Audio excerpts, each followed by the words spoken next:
all these assistants and coaches? I know the assistants and all the coaches and most of the players.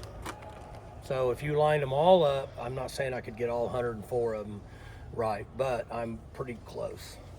And I will say, hey, tell me your name again. So I don't try to hide it, but I'm doing good. But you gotta realize I'm getting older. I mean, talking about 200 people.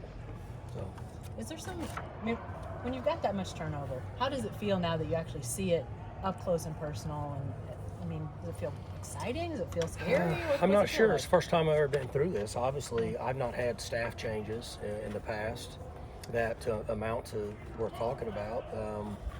And certainly not this many numbers with players, but we all know, we talked about it a number of times, the genie's not going back in the bottle. I mean, I think it's fair to say about 2 years ago, I told you guys we're going toward the NFL. That's what we're doing. We're basically going to be the NFL. The NFL has free agency. We have free agency, so we have to get used to it. I'll feel my way through it over the next 6 months and see how it feels, but it's been okay. Once we got settled in after about a month of off-season training, it felt normal. And then, of course, recruiting picks up, and so that feels normal. Recruiting's different, but it still felt normal. I had Quint Kessich on my show this morning, ESPN sideline guy. He was doing the wrestling. Guy, yeah. And by the way, he complimented how nice you were at the Colorado game. He goes, if I'd been him, I'd have been as cantankerous as hell. But at what point did you, because he asked me this, at what point last year did you know you were going to have to go a severe route like you did of making changes? Talking about coaching-wise? Yeah, in your mind, okay, I got to reshape this. Yeah, it's something you evaluate all the way through, because my job is to determine how good we are, where are we at talent-wise. We had some issues with injuries last year that were a big setback for us, where we're getting good play, where we're getting poor play, and why that's happening. So really up almost to the end for the most part, because I'm not a big fan of coaching changes. Last year's change was dramatic because new coordinators come in, they want to bring all their own people. And in order for them to run their system, it's hard to say you can't do that. So you're seeing that more than ever, that it's difficult to get a coordinator that's established at a certain level without bringing what he calls his own people. What do you want to see out of the quarterbacks? Excuse me? What do you want to see out of the quarterbacks? Oh, I want somebody to take control and, leadership. You got to be productive for that position. We all know that. I mean, make a difference if we're in Pop Warner, junior high, high school, any level of college, NFL. You're going to go as your quarterback goes for the most part.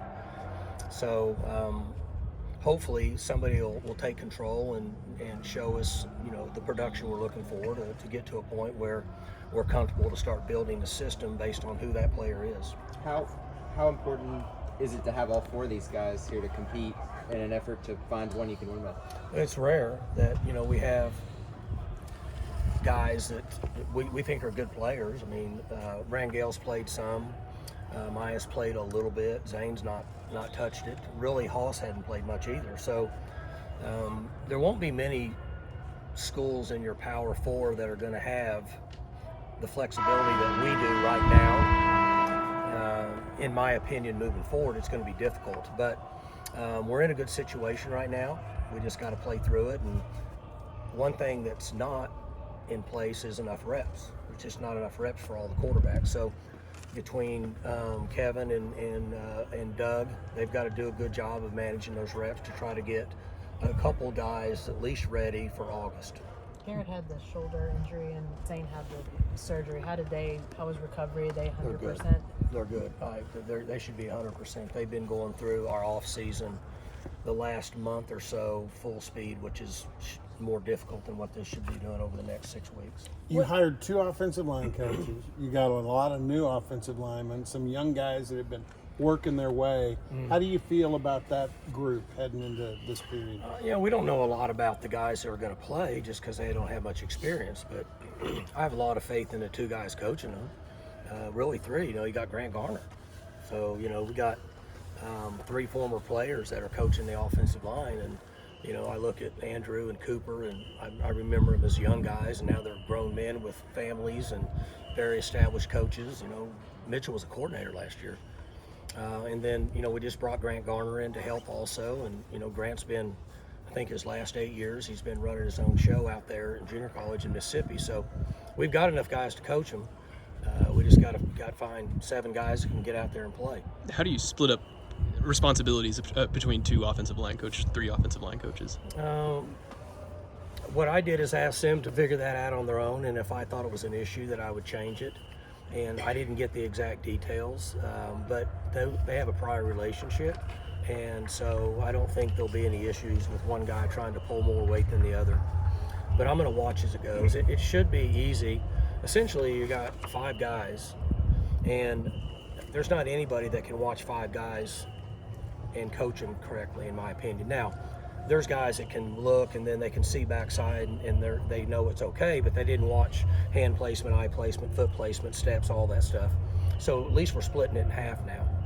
And that's what my plan was. It's just an extremely difficult position to coach. So late in the 11th season, I remember asking Whedon one of those goofy questions. I said, who's the best player on the team?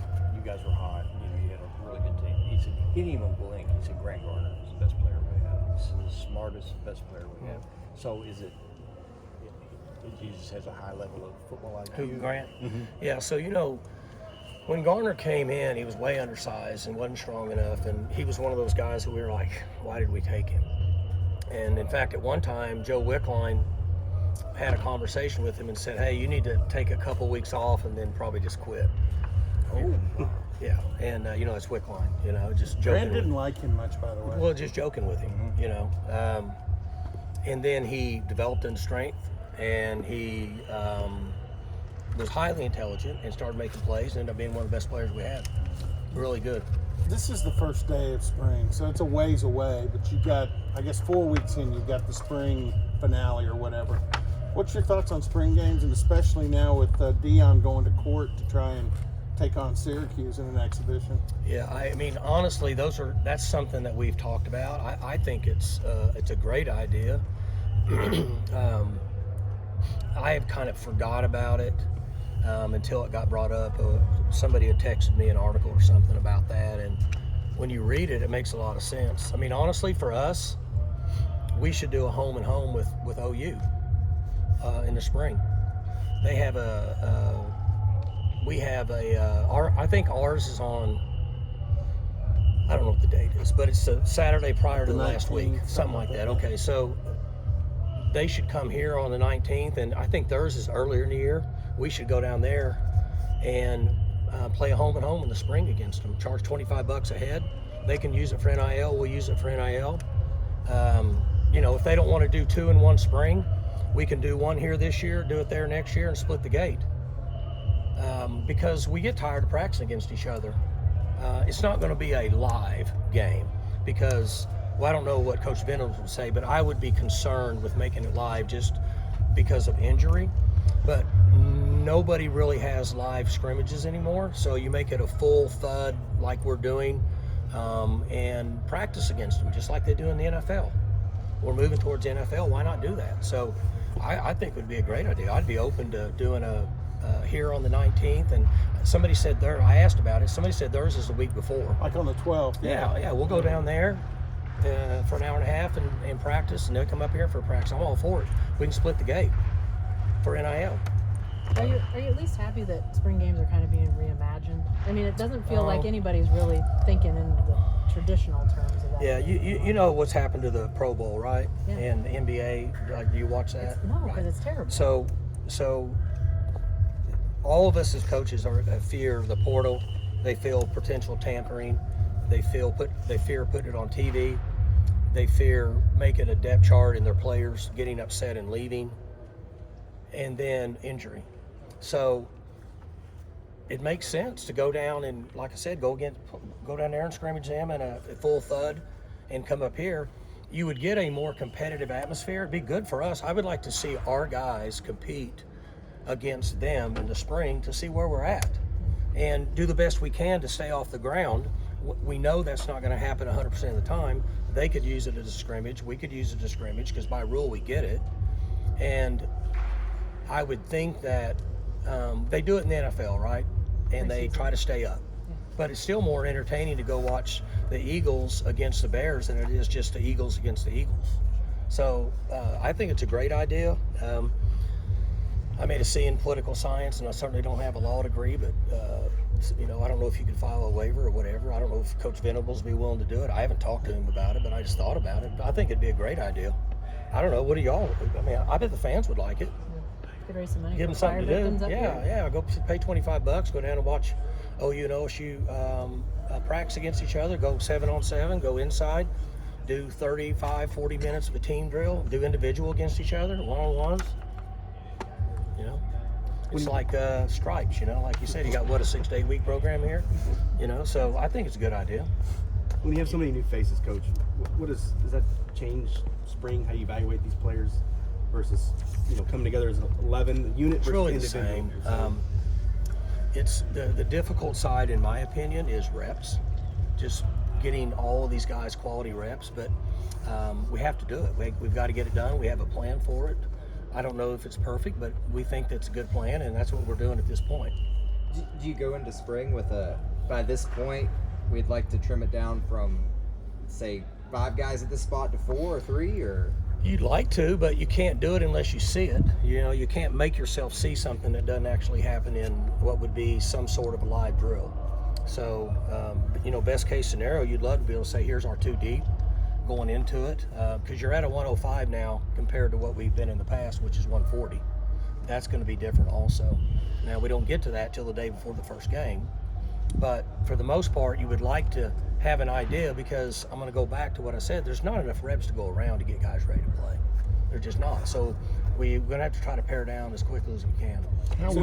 Can you have extra players in fall camp? Mm-hmm. You can have 190 if you want. You just have to be at 105 the day before the first game. Now, that's what they said. I don't know if it changes again. Yeah. How will you disperse the quarterback reps? You said there's not enough time. How do you deal with 4 guys who you know so little about? So, really, I visited with Kevin and Doug about this, and then I also let them know, look, you guys got to make this decision, okay? I don't get into your reps. I didn't get into quarterback reps. I don't get into quarterback reps. Never have here. So, but I did explain to them what I thought was best, and then you guys got to handle it from that point. The first thing is however you decide reps, you got to have a solid and good reason for it, because the young men are going to come ask you why this is this way. That's just the way it is nowadays. 10, 20, 30 years ago, we never asked our coaches that. We did what we were told. Well, these guys all have agents, and they have people that represent them that want to know how many reps they're getting and so on and so forth. So you have to be honest with them, tell them the truth. That's what I shared with them. And then you got to have a good reason for breaking up the reps the way that you're going to break them up. From what I gathered, without looking at it and counting them, for the first 5 or 6 practices, they're going to be pretty close. And then they're going to have to start making them based on production and the drills that actually matter. Does it feel at all like your 2012 quarterback room where you had JW and Clint and Wes Lunt? It's a bunch of young guys that you maybe don't know a ton about. You go way back in years now. I'm just telling you, when you get to be 57, you're going to have a problem remembering 12 years back details. So JW, Wes, Clint Shelf. Clint ended up being a good player. JW was a good player. Wes ended up leaving, but he had a good first year. Yeah, it's kind of like that, yeah. Myers played some, did pretty good. Didn't help him much, but he did pretty good. When Rangel was in at BYU, he played pretty good. Played decent against Kansas that one year. Zane hadn't been on the field. And then of course, we don't know much about Hoss. So. You've talked about the fact that you've never been through something like this with this much turnover in an offseason. Mm-hmm. Do you feel a different kind of pressure or urgency to get this going back the direction you want it to go right now? No, I mean, we, I was thinking about that the other day. When I was on vacation, I had somebody ask me something very similar to that. And I thought, when I got the job in 2005, I think it was 2005 or 6, 2005? 5. Yeah. Okay. January. December or January, right? Okay. January 5. If somebody would have said, you're going to have 17 winning seasons and do all this and have 2 losing seasons, I would have took it and I would have hedged a bet so fast it would have spun your head. Okay? So I'm just being honest with you. I'd have been like, I'll take it right now. I don't have any concerns or doubt about what we can do. The only thing that's a little bit uncertain is it is different because you don't build and develop players anymore. You have to go out and buy them and bring them in and fit them in and make it work. We all know that's different, and that's not going to change. Other than that, everything else is the same way it's been. Our off season's the same, our strength conditioning's the same, our culture's the same. The numbers that our players had at the Big 12 Combine a few days ago, if you looked at the numbers of when I'm talking about times, bench press, jumping, all those things, if you looked at those numbers and you took out who would be the guaranteed NFL players from each team. So, like Ollie Gordon, he's going to get drafted. Okay, take him out because he's an exceptional talent. And you just looked at the meat of it because 75% of those guys that are there are not in that position. And you look at their times, their strength, their jumping and everything. Where are those guys from OSU compared to other guys in the Big 12? We were middle, upper to top with all those numbers. So that tells you that we're in the right spots. We just have to have the key positions play well and do a good job of coaching them in order to get back to where we were. One thing where you were really high was the analytics, the speed numbers, how fast they were moving and so forth. Yeah, so I'm saying our numbers were good in comparison to that middle of the road guy, the guys that are trying to be late round picks or free agents. Like when you first got word that the fire danger was what it became 11 days ago, where were you? Were you at the house? What did you do? I mean, you were just a little south, I guess, of the worst of the danger zone. But what did you do that day? Why do you put your card on the back of that in case you lose your phone? It's smart. You I know lost what? my phone last week. I left it at the security area at the Thunder game one time, and they brought it to me. So, Well, I need to do that because I lost my phone last week for 3 hours, and I got Worst lucky. 3 hours of your life, right? Well, yeah. I mean, you're just in panic mode, like losing a kid. All the things that are in there. And I got lucky. It was outside on a downtown sidewalk. Oh, jeez. And so most people are going to get it, sell it for $200 and black it out, whatever. I go back there 3 hours later and walked in the store. I didn't even go in the store. And the gal goes, "You're Mike and you're looking for your phone, aren't you?" And I said, "How'd you know?" She said, "I could tell by the look on your face." So that's pretty smart. I need to do that. I'm going to put my number but a fake name. Bill? Yeah. So what would Fire. Okay, I was at home just that afternoon looking for you, to the Mike. south. So very scary, meaning that like a tornado, you know where they're coming, you know where they're going, they come through in 2 minutes, it's over. It's bad, but these fires is just popping up all day. So where I live out in the country, the big one, I don't know the big one, one of the big ones I guess, got on half a mile from me because I'm on 44th and Western, and it was on Sanger and 44th, and then it turned back and went north instead of just continuing to come this way. And so, but literally I'm outside with, and we're watching the south to see if something pops up and starts to come that way. So obviously you got water hose hooked up. I've got a fire hydrant on my farm that I had when I built the house. I put a fire hydrant there for that reason. And so for the first time ever, I'm out there trying to figure out how to hook the fire hose up and unscrew the deal, and that was an experience.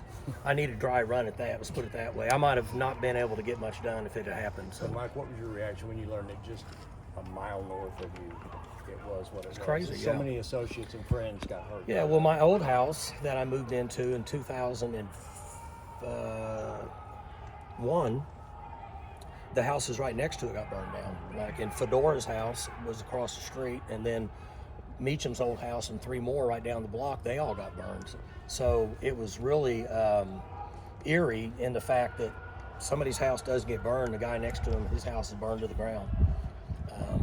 Just crazy deal. I haven't gotten enough a desire to go over there and look yet. It's heartbreaking for me. So What was your message to Rob? What can you even well, say? I talked to him that night, Calcagno and Rob, and then I started calling around trying to figure out who else lost their house. And just, whatever we can do to help. I mean, there's just not much you can do. When you think about it, you have 0 left, you have your clothes, you don't have where you don't have anywhere to sleep, you don't have anything, and just tragic. So. Had you ever seen anything quite like that? No.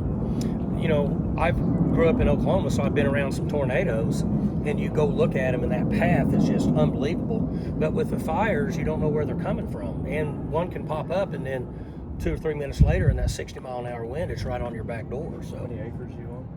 Acres? What's Oh, your well, I'm acres? on 110 there. So, I mean, are you just like on a swivel? Just like, Yeah, looking southwest. yeah. Yeah. Good news is I have a pool and a pond that's coming from the west and the south, so I'm a little bit protected. But the problem, is the embers can fly 100 yards or 200 yards in the air and land. They land in a shrub in a landscaping, and they go straight up on the soffit, Like and then Scott that's it. Sutton's house, the only house that got popped in that neighborhood. Yep. Yep. All right, Bad thank you. deal. Thank you. Yep. You were talking about NIL before. You guys have this big show coming up to benefit NIL here with all the Red Dirt guys. What's that mean for you guys to have that on the It's schedule? interesting. So, this is a big event, and I'm even hearing there's going to be special guests that are like big. They haven't told me who, because I don't think anybody wants to know, and I don't know if that's true. Don't hold me to it. That's what I'm hearing over the last 4 to 5 days. But we're very fortunate they're coming and doing this and helping us. And they sold out. I'm being told they sold out so fast they just kept adding concerts. And the people must love this group. So that's a good deal for us. Very fortunate to have them come and do it. Sounds like it kind of percolated out of just people sitting around thinking what's possible here. It's kind of amazing. Where it got started? Yeah. I think it started with President Schrum. Yeah. I Darren think so. Yeah, I think that's how it started. Yeah. Kyle Waters was involved too. Yeah, he knows those guys. Yeah, I think that group got it started making calls and so on and so forth. Are you going to practice during that time? Yeah. Yeah. It'd be crazy. Yep. And sleep in your office so you don't have to mess with the traffic. I'll find a way out. I'll ride one of those scooters that the kids ride, because they don't follow any rules. They just go right through everybody. And I'm sure it's totally safe. Yeah, it's Yeah. really safe. Yeah, especially the crosswalks. We just go right across them. Get a helmet. Yeah. Get a helmet. Right. The last time we talked to you, Haas had just gotten here. Just kind of what have you learned about him as a human? So, I mean, not a lot. I haven't been around him a lot, being honest with you. He's been with his coaches. I see him at a distance from like walkthroughs and doing things and lifting. But for me to say that I know him a lot, I don't really know him a lot. Now, I know what I knew about him during the recruiting side of it, which I liked. But I don't know a lot about him because I just haven't spent that much time with him. And we'll see here. I'll get to know him better over the next 6 weeks. What about Coach Grantham and getting to know Doug again? I like where they're at. We'll see, but the structure, the organization, the concepts, what they're trying to get accomplished, they're football guys. They like football. Of course, their families aren't here now, but they're up there. When I leave, they're all still there working, and they don't take lunch breaks. That they're old school guys. They're just there working all the time. So from that standpoint, it's been good. Do you expect to lose a quarterback or two after the spring? Could. We had a recruiting meeting this morning, and we have to expect to lose 6 to 10 guys after April. That's based on the percentages. Now, you would like for that not to happen, but I think if you sit around and think that it's not going to happen, then maybe you're not up to par with the times. So, it's difficult. We don't need to get into all this, but roster management's difficult because we don't know. But can you keep 4 quarterbacks that are good enough to play at this level? Be difficult. Couple more, we'll wrap it up. Okay. If you want to shoot, you can go shoot. Move on to the next table. Do you have a sense right now of what your team's strength will be? No, I don't. Too many new players. Is there, and that goes for units that you think you're in pretty good shape at? I think we're fine, but I don't have any idea because there's too many new guys. So, and in the end, we've got an additional, I think it's 14 coming in June, but only one portal. Most of them are younger kids. So you would have to assume that a lot of those younger kids might not factor the first year. But just with the portals, I'm counting JUCO transfers in that. There's so many of them that 15 of them might be playing in the game. And I mean, as you know, that could be over 50% of your team on game day. So you have an extensive rebuild up front offensively. Unless you got those 10 guys who get can- 8 years, unless they get another right, year. Right. Now, do you feel like you got 10 guys you can identify coming out of spring who can play for We you? need 7, right? So if we get 10, I mean, we're fired up, right? We need 5. We need a backup center, and need a swing guy. Is really, you know, we won a lot of football games here in the past with 7 guys, 6 or 7 guys. But I mean, the even though you're just on the starting line of identifying their football ability together, but just the pieces, you feel good about those guys? I don't have any idea. Big I feel athletes. good about what we have. The numbers that we had the other day from testing, strength numbers, agility numbers, speed numbers, I'm good. We have enough to be successful. Now they got to go play. We got to get them coached up. Who among that group who you knew nothing about 8 weeks ago, and you're like, holy moly, this guy can play for us? I mean, I haven't watched them practice, so I can't give you an accurate answer on that. I'd just be making something up. There's 11 guys I counted that have numbers physically to hold themselves at a level to compete at this in the G4, the big schools, Power 4 schools, whatever you want to call it, in my opinion. Look, you've been Last, pretty. last one from Tyler. You know, you mentioned at the end of last season, obviously, where everything's kind of in flux with roster cuts and what that looks like, but you talked about sort of you have to have a conversation with the guys. How do you sort of approach that throughout the spring, and then after the spring as you try to figure out how you're going to get back under that number before the So season? we've talked to pretty much all of them. In fact, during off-season training here, in our early morning stuff, after one of the days, I told them, you guys understand, we have to be at 105 the day before the first game. And if you're a scholarship player, it doesn't mean you're going to be on 105. We have 123 that'll be here-ish in June moving forward. We got to be at 105 before the first game.